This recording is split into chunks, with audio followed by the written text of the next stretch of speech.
Majú na spodku trošku húdy, ktorý to pozrie, je to fajn, pretože pravdepodobne sú čerstvé a nepricestovali sem aj do Španielska. Aj v tomto prípade platí, nie je všetko zlatom, že sa blíži.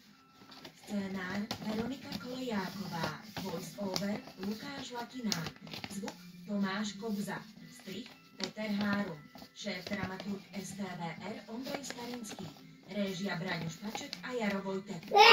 Vyrobili Slovenská televízia a rozhlas AB Production.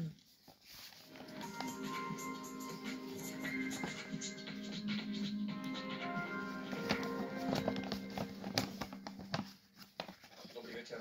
Aj druhý víkendový deň sa u nás niesol v znamení veľkej oblačnosti. Najmä na severovýchodisku lokálne sprcholo a teplota dosahovala 11 až 17 stupňov. Neskôr popoludní sa však na západe začala oblačnosť zmenšovať. V noci postupne preváži jasná až polojasná obloha.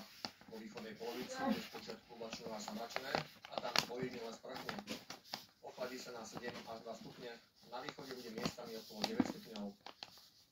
Cez deň bude prevažovať malá, prechodne miestami zväčšená oblačnosť. Neskôr podvečer sa bude vyjasňovať. Z rána môže byť ojedinele mlisto.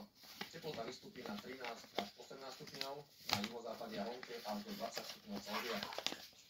Ešte o málo vyššiu teplotu očakávame v utorok.